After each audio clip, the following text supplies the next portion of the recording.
Canada, once known for its peaceful image, is now in the news for something much more sinister.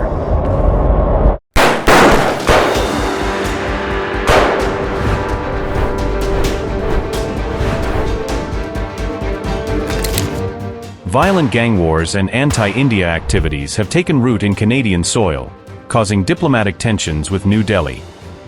Recently, shots were fired outside the home of Punjabi singer AP Dhillon in Vancouver, allegedly by gangsters linked to the Lawrence Bishnoi gang. This incident has put Canada's gang problem in the spotlight. As gang violence surges, Canada is under scrutiny for becoming a haven for criminals, particularly Punjabi gangsters. So, how did this situation arise? What does it mean for Canada's future? In this episode of HT In Depth, we explore the rise of gangs in Canada and the alarming trend of growing violence.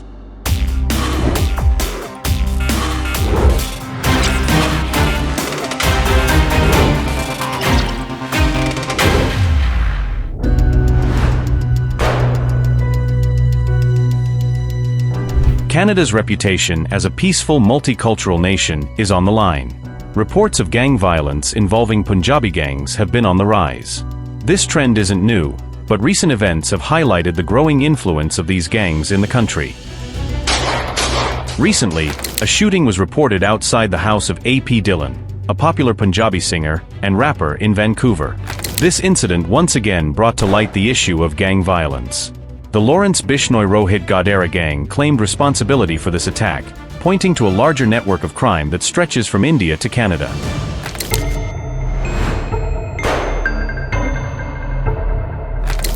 The Lawrence Bishnoi gang isn't a new player in the crime world. With its origin in India, this gang has extended its reach to Canada, where it operates with relative impunity. The gang is known for its involvement in extortion, drug trafficking, and contract attacks. The recent threat against AP Dhillon, allegedly over his connections with Bollywood actor Salman Khan, underscores the gang's audacity and its reach within Canada. The gang openly warned Dhillon to stay within his limits or face dire consequences while claiming responsibility. For multiple shootings across Canada, allegedly targeting locations in Victoria Island and Woodbridge, Toronto. However, this is not the first time when a Punjabi singer was threatened by this gang. One of the most high-profile cases linked to these gang wars was the murder of Punjabi singer Sidhu Moosewala in 2022. Moosewala was shot dead in Punjab, India, in an attack allegedly orchestrated by the Lawrence Bishnoi gang. His murder sent shockwaves through both India and Canada, where Moosewala had a massive following. The killing was reportedly a result of an ongoing feud between rival gangs, bringing the issue of cross-border gang violence to the forefront. The incident highlighted how Canadian soil is not just a battleground, but also a base for these gang operations. Canada has long been a refuge for those seeking a better life, but this has also attracted criminal elements. The country's lenient immigration policies and a large Punjabi community provide cover for gangsters escaping law enforcement in India. Canadian authorities have faced criticism for their inability to crack down on these criminal networks effectively. The Trudeau government's diplomatic stance towards India, particularly in relation to issues concerning Khalistani sympathizers, has further complicated efforts to address these gangs. Number of gangland people, number of people with organized crime links from Punjab have been made welcome in Canada. We have been telling Canada, saying, look, these are wanted criminals from India. You have given them visas, they have come, many of them in false documentation, and yet you allow them to live there. If you decide to import for political purposes people with very dubious, actually very negative background, there will be issues. They have, in some cases, created problems in their own country as a result of their own policies.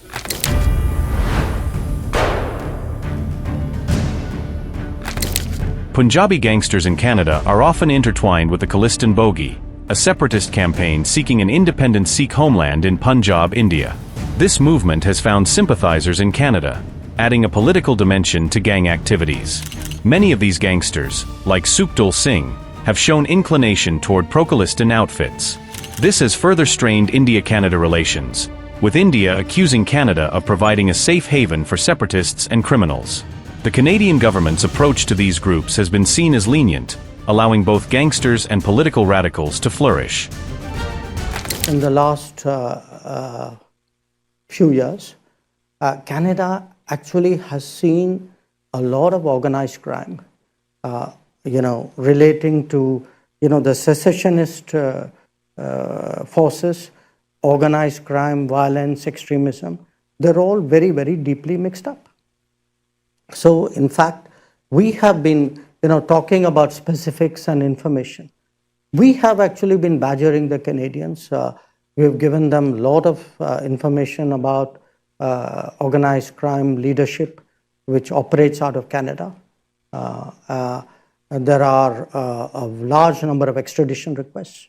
There are terrorist leaders who have been identified. So do understand that there is an environment out there. So that is important in a way to factor in. If you have to understand what is going on out there. And our concern is that, it's really been very permissive because of political reasons. So we have a situation where actually our diplomats are threatened, our consulates have been attacked, and often comments are made about, there's interference in our politics. And a lot of this is often justified as saying, well, that's how democracies work.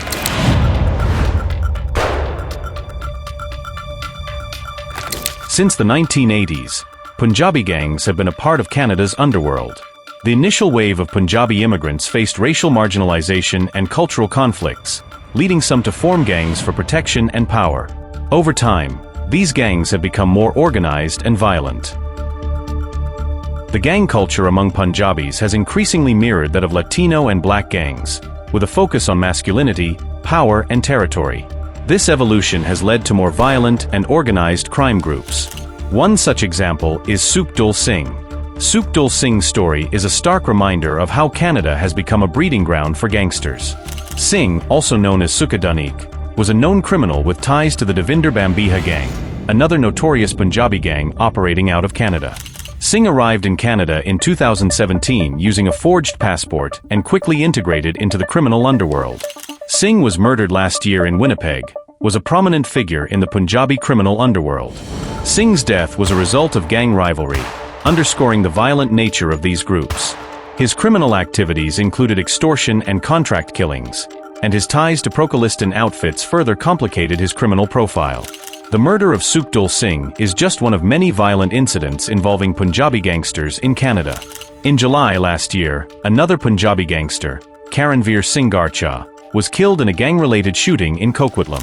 This followed the high-profile murder of Amarpreet Chucky Samra, an Indian-origin gangster, in Vancouver. Samra's death came shortly after he left a wedding celebration, underscoring the audacity with which these gangsters operate. The Vancouver Police Department has identified several such individuals as high-profile gangsters, indicating the scale and seriousness of the issue.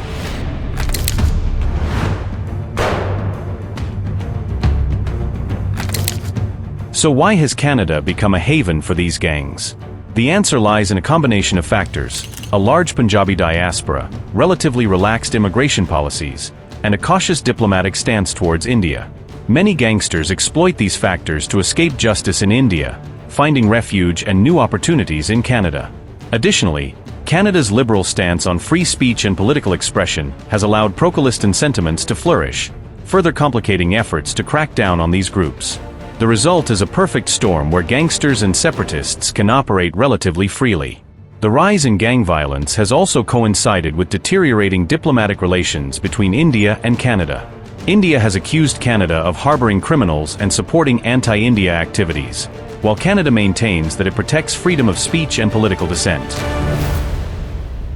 How Canada has dealt with the Khalistani issue has been a long-standing concern, because very frankly, they seem to be driven by vote bank politics. And their responses have all been, to the best of my understanding, actually constrained by what they regard as vote bank compulsions on them. We made it very clear and I've done so sometimes even in public, which is that, if there are activities which are permitted from Canada, which impinge on our sovereignty, territorial integrity, on our security, then, we will have to respond. So it is something which is I would say, a continuing conversation with Canada, not always a satisfactory conversation. But it is something on which we have been very, very clear. And you can see that in many ways over the last few years, it has impacted our ties. The killing of Sukhdev Singh came just as these tensions were escalating, with Canada accusing India of involvement in the murder of Hardeep Singh Nijjar, a prominent Khalistani leader. Over the past number of weeks, Canadian security agencies have been actively pursuing credible allegations of a potential link between agents of the government of India and the killing of a Canadian citizen, Hardeep Singh Nijjar.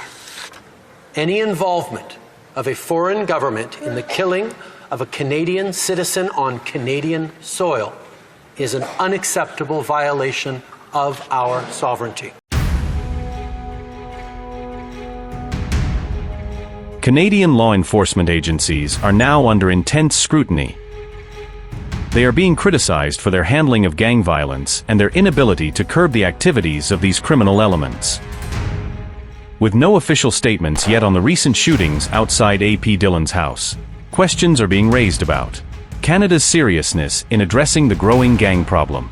Law enforcement agencies are reportedly investigating the authenticity of various social media posts linked to these shootings, but their lack of decisive action has raised eyebrows both domestically and internationally. As gang violence continues to rise, Canada finds itself at a crossroads. The country must decide how to tackle this growing menace while balancing diplomatic relations and internal security. Will Canada crack down on these gangs and restore its peaceful reputation, or will it continue to be a safe haven for gangsters and criminals? Only time will tell.